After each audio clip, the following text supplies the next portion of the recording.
ইংরেজি একদম কঠিন নয়, শুধু সঠিক পদ্ধতি জানতে হয়। Hello everyone, welcome to my channel. I am Arjun and you are watching English with Arjun Roy. Let's begin. সাহিত্য কি? এই সাহিত্যের প্রয়োজনীয়তা কি?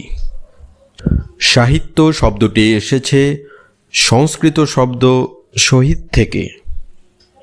এই সাহিত্য হলো মানুষের ভাবনা, অনুভূতি, অভিজ্ঞতা এবং কল্পনাকে সুন্দর ও শিল্পময় ভাষায় প্রকাশ করার মাধ্যম। কবিতা, গল্প, উপন্যাস, নাটক, প্রবন্ধ ইত্যাদির মাধ্যমে মানুষের জীবন, সমাজ ও সংস্কৃতির কথা প্রকাশ করা হয়। আর এই সমস্ত কিছুই হচ্ছে সাহিত্য। সহজভাবে বললে মানুষের মনের ভাব ও অনুভূতির শিল্পসম্মত প্রকাশই হলো সাহিত্য।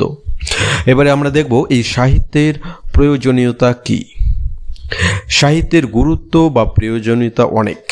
আমরা গুরুত্বপূর্ণ কিছু প্রয়োজনীয়তা বা গুরুত্ব এক এক করে দেখে নেব।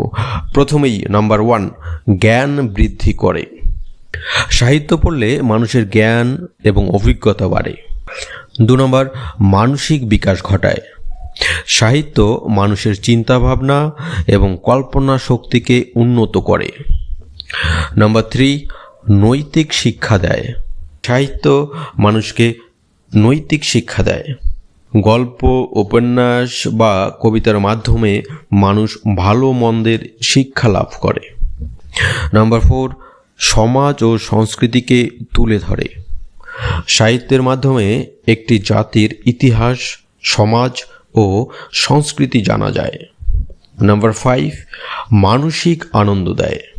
সাহিত্য মানুষের মনকে আনন্দ ও প্রশান্তি এনে দেয়।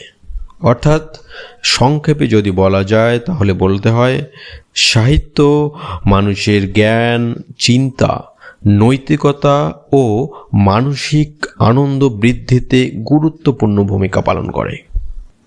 পরিশেষে যে কথাটা না বললেই নয়, বাংলা ভাষায় যে সমস্ত লেখা হচ্ছে, কবিতা, গল্প, নাটক, উপন্যাস, সেটাকে বলা হয় বাংলা সাহিত্য।